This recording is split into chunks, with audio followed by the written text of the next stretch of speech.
called Diorama.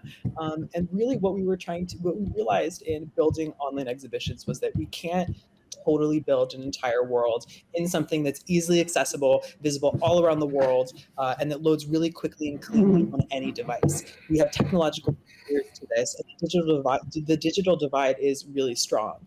So, but instead, what we can do is we can present a diorama, a small window into a larger world. And that's really what this show is all about, is giving entry points and access points to the larger world building practices of the artists who are included in the show. And so before we continue, I was wondering if Dawn, you could give us a little bit of background on New Art City as a toolkit, and how the, I won't say platform, operates.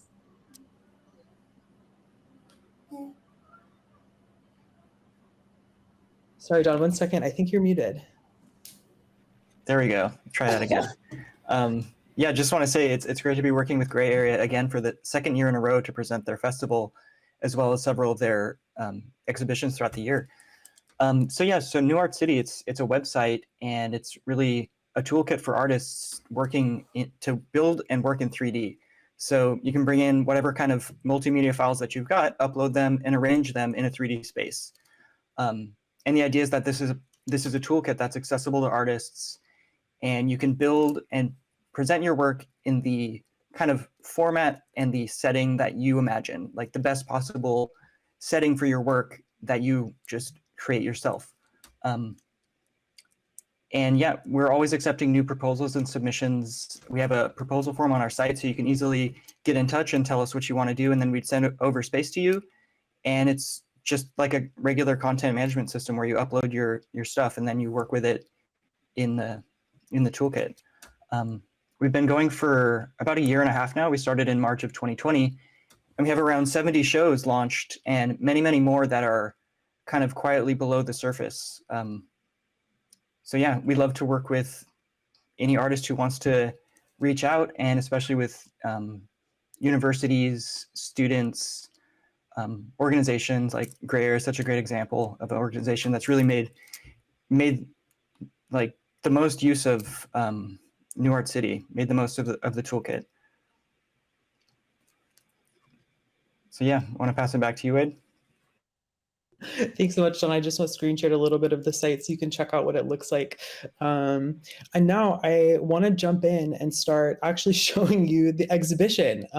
Anyone who's in the audience right now, you can go to newart.city. That's newart.city, and click on Diorama to come inside the environment of the space and tour around it with us. I'm just going to load it up right here, and I'll give you a little, and we'll walk through some of the rooms and the spaces within the exhibition. I'm really excited that today here with me, we have Jeremy Couillard and Skawanati, two of the artists from the show. Give a little wave, Skawanati and Jeremy. Thank you so much for being here today. We're going to keep this kind of informal today. I'm going to go through full bios and give more information on everybody during the main bulk of the festival that's coming up this week. You can head to grayareafestival.io to check out the full lineup. I really encourage everyone to sign up and become a member for Gray Area so that you can also get access to our video lounges. The video lounges will be our social environment for the festival. The full festival will be live streamed right in there. And you can come and interact with myself, my co-curators, the artists, and the Gray Area team. So we hope to see you guys in there over the course of the festival. And with that, I'm just going to jump right into the show. So as I said, you can head to newart.city in your web browser if you want to come and jump in the show with us. We've got, this is my screen here. I hope you can see the link if you have any issues finding the specific show. And here, for whatever reason, I got the wrong view. And we're jumping in. What we intended to do was recreate something similar to something you might see at the Museum of Natural History in New York. The diorama has been an exhibiting technique throughout the ages that has perpetuated stereotypes, it has perpetuated colonialist ideals and patriarchal structures, as well as upheld racist and other damaging tropes in the past. And so with this exhibition, we wanted to toy with the idea of diorama not only as something that points to a larger world and helps us to understand something much larger, but also critique the technology of display as it has been used to harm so many different people over the ages in museum spaces. This is kind of, how the, so you can see our little sculpture garden on the outside followed, and each of the different works in this garden will teleport you to a different room. Here in front of me, I have work by Shuli Chang, for instance. And each different area is a different microcosm of something that we hope to lead you into. Please feel free to explore the exhibition, jump through the portals, and dive through the different rooms that we have on offer. I can see a bunch of people in in the room with me, represented by little triangles flying around.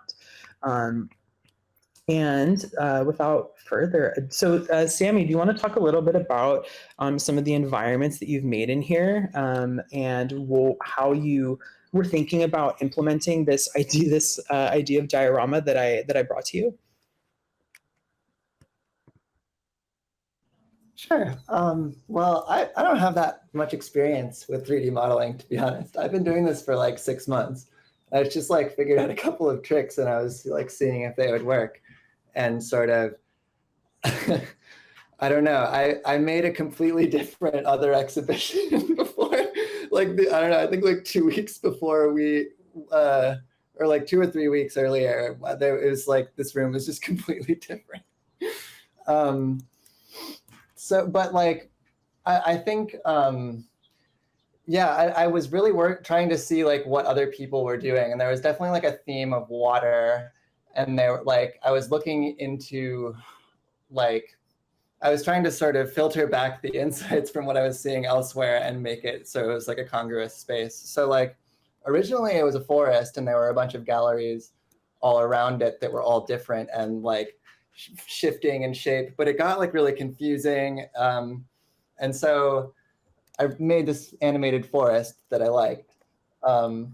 And then I realized like if you made it was huge and walking around it was really fun, but it was, again, kind of disorienting. But once you make it really small, it's like really cute and fun. And this sort of like, yeah, like recursion where you alter the scale of something is something that like really fascinates me. I really like in the piece that I included, in fact, there's a miniature of the gallery inside of one of the galleries. Inside of that miniature, of course, is another miniature, and so on. Yeah, I don't know. No, it's really beautiful, and I think that's really helpful in kind of thinking through this idea of microcosms and macrocosms and the connection to worlding that runs throughout the festival.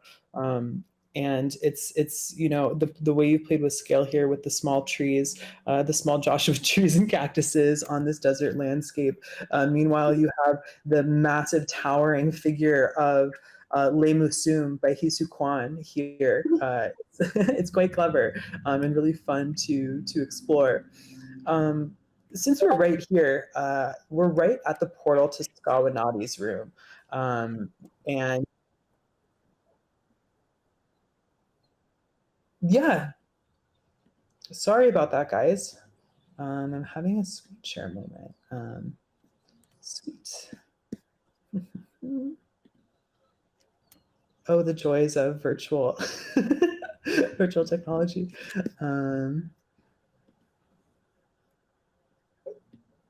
Here we go. So here we are in the lobby space, right at the portal to Skawanati's room. We have a series of containers, of canisters, with different colored blossoms floating inside them. This sculptural work comes from a larger machinima produced in Second Life by Skawanati. Skawanati, do you want to talk a little bit about the film that these canisters come from and what they represent?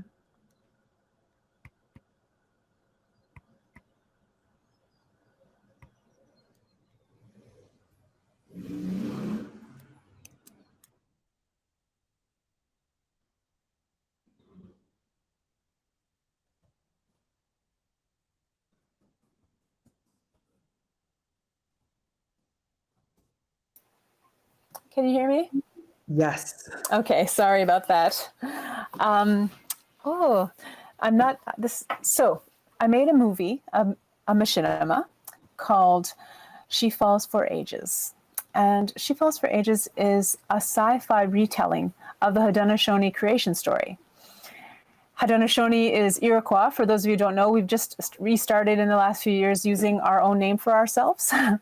And in this story, it's got many versions, but central to all of them is, well, first of all, the fact that it takes place in a place beyond the heavens, aka Skyworld.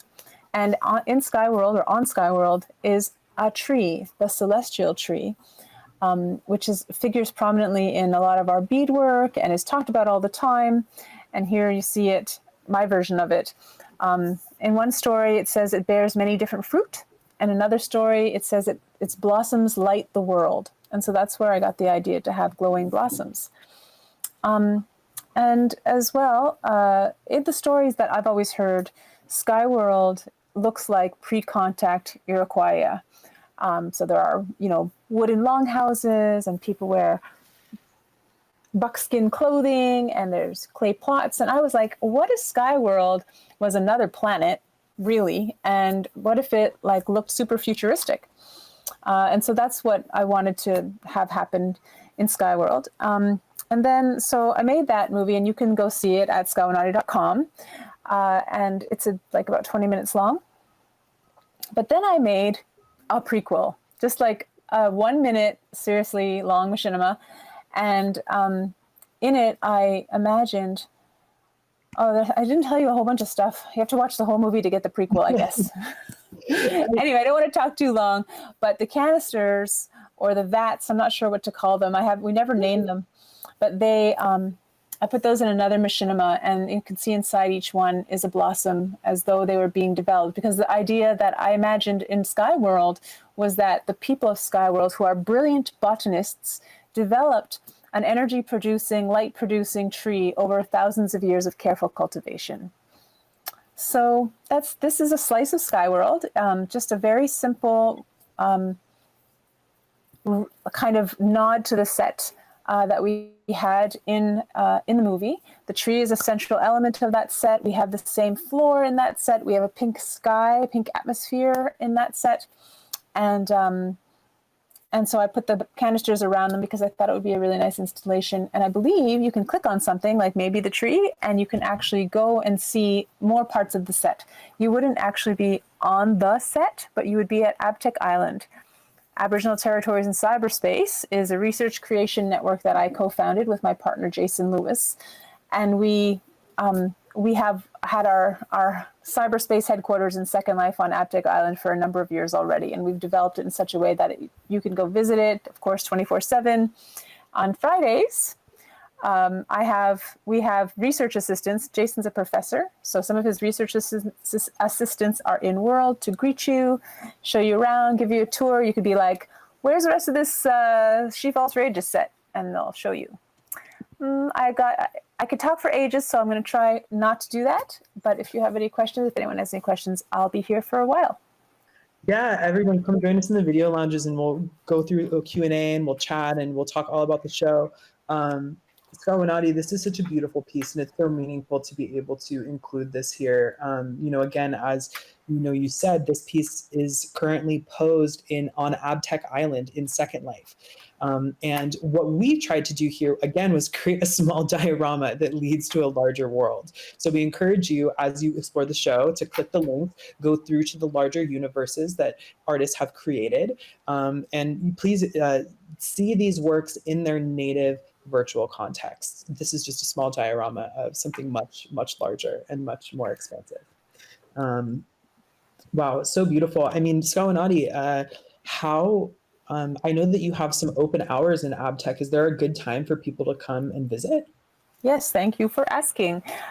Every Friday from 1:30 to 3:30 Eastern Standard Time is when there are staff there to give you a tour. Yeah, but otherwise people are welcome to come anytime.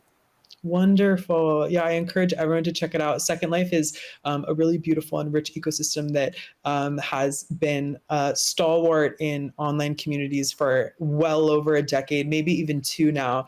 And it's just a really special place to get to, a window into your work and your community. So thank you so much, Skawanati. I'm going to load up now. We have another artist with us here, Jeremy Couillard, who Jeremy, I've told you this so many times. I've been a huge fan of your work forever. Your video games make me laugh, they make me cry. I've spent hours and hours and hours of my life playing them, and I've been wanting to, work with you and do a different kind of interactive installation forever. So this is a real treat for me. Cool, thank you. You want to introduce yourself really quick? Yeah, can you all hear me? Am I muted? Yes, perfectly.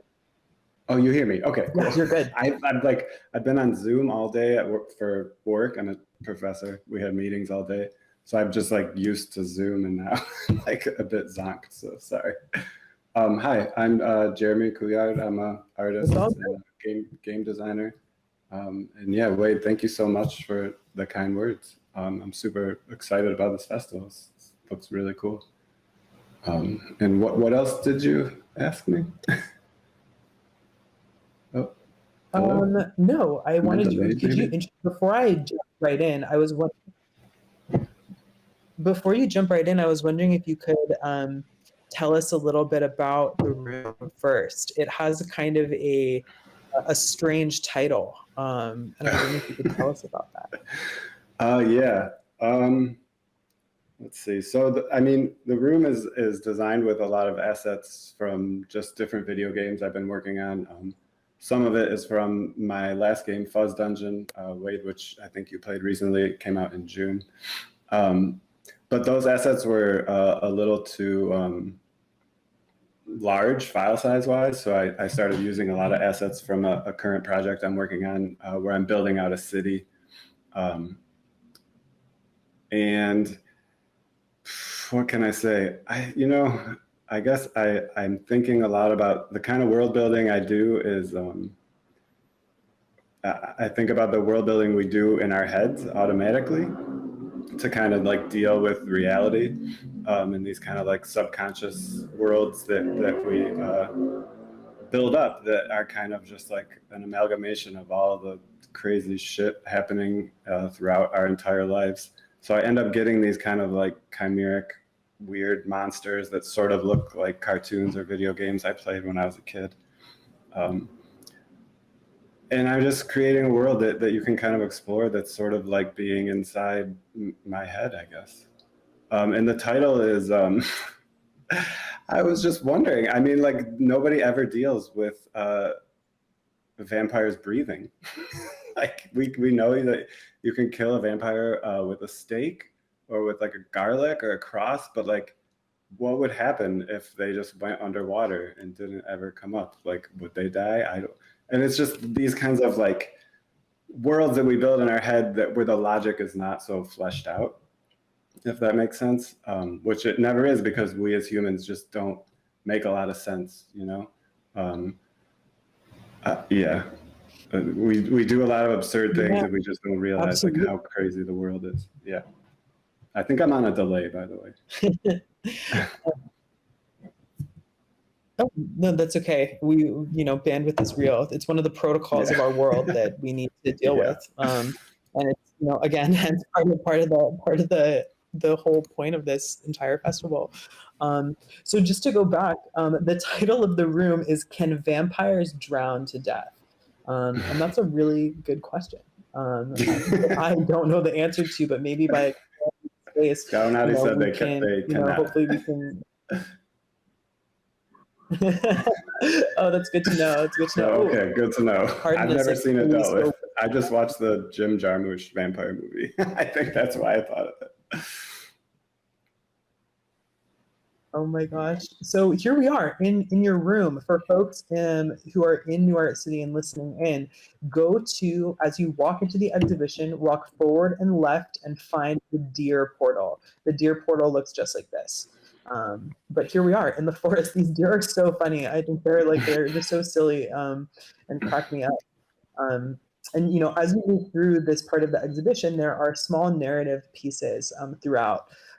Again, as I said, this is just one small piece of a larger world, and I really encourage you to go to Jeremy's itch.io page where you can download his interactive game pieces. And there you can get kind of the full story. But it's really special to have this small window. I love this kind of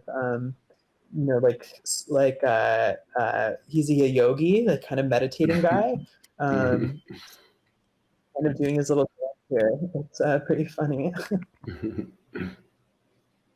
Yeah, and all the there's like Yeah. little videos there.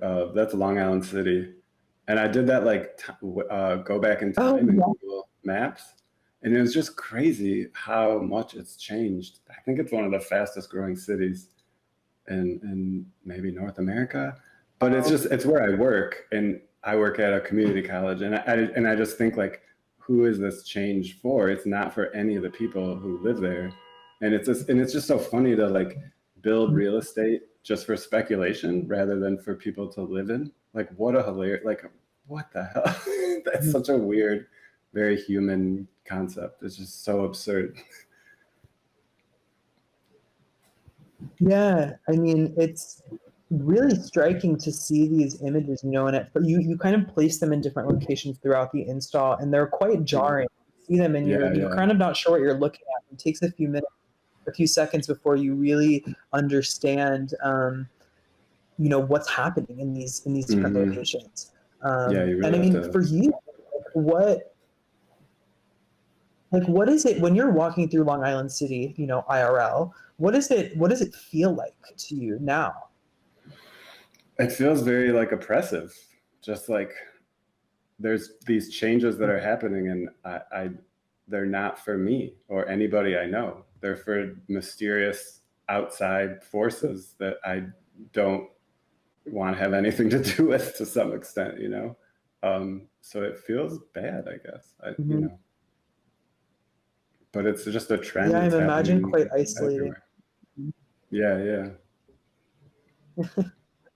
I love this quote. So this is a another small diorama room, inside of the installation. And I love this line. Can you imagine Karl Marx taking a shit and looking at Reddit on his phone? Hey, Manny, nice to see you in here. Can you? This is just too funny. It really cracks me up. And I wanted, you have these kind of pithy, hilarious, kind of disingenuous, but also really cutting snippets throughout. And I'm wondering, are these quotes that you found, are these kind of things that you ponder in the shower or while you are taking a shit and looking at Reddit? That's exactly it. You got it. They just come, it's just those things. You got it. It's just like those moments in your day when you're just like not looking at a screen maybe, and your brain can kind of wander a little bit. And it's just that, just shower thoughts and waiting in line at Costco or whatever. Thinking about how weird the world is. Well, the absurd is something that, of course, runs throughout your work. I mean, where else could you find this four-legged duck alien creature? With frog eyes, I think. Duck, and what it feels like, you express yourself through the absurd in such clear ways. I know that sounds like an oxymoron, but it feels true. Thank you. I'm wondering, what does it take to harness that language of the absurd to, express these really deep but almost indescribable feelings about this crazy life and world that we live in? I mean, I just from living in the world and thinking about it, I guess, I'm doing a Midnight Moment right now in Times Square. So I've been going to Times Square a lot at midnight to watch my art on like 80 monitors. And that, like, I don't know, that seems just so fitting for what I do. It's just like this total absurdity of just all these tourists from all over the world and kids that come down from the Bronx to, like, hang out and like dance together, and like then just like, you know, naked cowboy or whatever Elmo people, you know. And then the monitors and people just trying to sell you things, and banks advertising.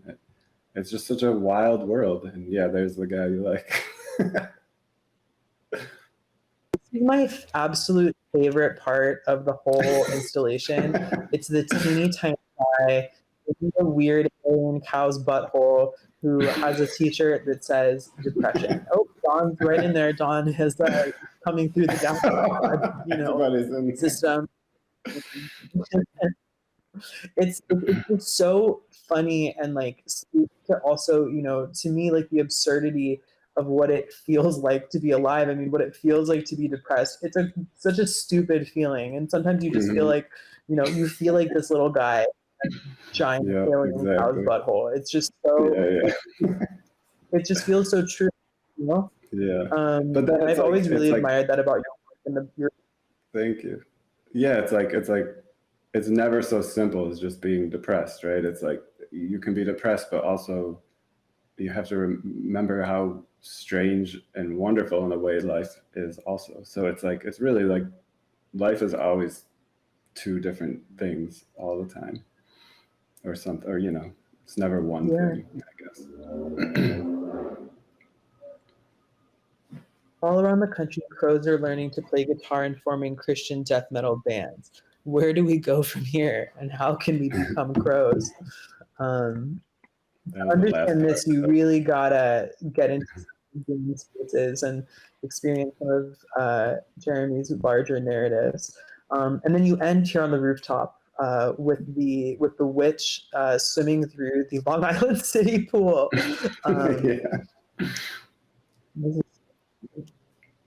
She's just having a great time. Waiting for everyone else to jump in.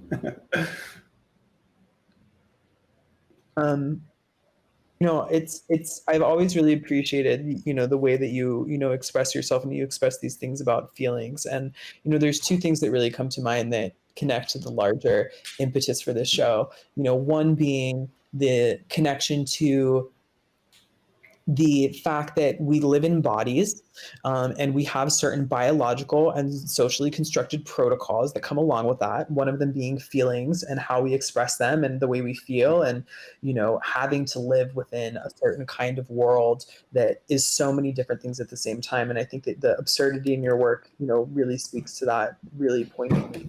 At the same time, there's like the way that your work takes a holistic view of the world, also really speaks to this idea of worlding, and this idea that we can't look at the world as black or white. We can't look at it as utopian or dystopian. We have to really, you know, not to be corny, but we really have to understand the full scale of grayness, the gray area, you know, in between, and take the complex with the simple, take the good with the bad, because we can't extricate those things from each other. And, you know, I think that through looking at that complicatedness, that complexity, we find meaning. And I've always found meaning in your work in that way. Thank you so much. And I think it speaks really well to all of Wow. Thank you so much. Okay. Is there anything else you want to say or you want to point out in this space while I'm flying around? I mean, no, I think you've said it very beautifully. Thank you. I think we covered it all. We snuck into all the nooks and literal crannies. That's great. I'm going to turn off my screen share. And Matt, if you want to bring up anybody else who's still here with us. Thank you everyone for being here for the exhibition opening. We're going to do tons more of activations of the exhibition. Come on back this Sunday afternoon. We're going to do a deep dive into the whole show, take you room by room, artwork by artwork, and get a little bit more in depth. This is just to give everybody a little taste, and we hope that before Sunday you take some time and explore the show yourself. At this point, we're at about 30. We're just over 30 minutes. Dawn, Sammy, do you want any last words about the show before we kick off the after party in the video lounges? It was a huge effort, and this was just a really amazing show that came together. And it's so amazing to be able to feature these artists from around the world, especially in a virtual site that everybody in the world can visit. So excited. Absolutely. And one thing that I failed to mention at the beginning due to my moment of technological collapse, this show was co-produced with Nikki Selkin and Victoire Pumader. They have spent countless hours with me doing fixing objects, decimating shapes, and getting the show together. So thank you guys so much. I also failed to produce the acknowledgments that I wanted to give at the beginning of this session. And here at Gray Area and in San Francisco, we are sitting on the unceded land of the Ramaytush Ohlone people, as well as the coastal people of the Bay Area. I want to acknowledge that this is their land, and we respectfully and gracefully thank them for their continued stewardship, especially during times of severe drought and fire. And so apologies that I didn't say that earlier. Thanks everyone for being here. We're gonna hop into the video lounges now. Please, anybody who's in the show, keep looking around. Come join us in the lounge when you're ready. We're gonna be hanging out, running different sessions, and just having a grand old time and celebrating the opening of this absolutely wonderful festival. Thank you so much, Jeremy and Skawanati. And I will see you guys over there in just a few minutes. Did you put the link somewhere for us to just click through, or is that should I go to the email? To the video lounge? Oh, yeah. Go to the Yeah, I have email no idea. and we'll get everybody. Okay, great.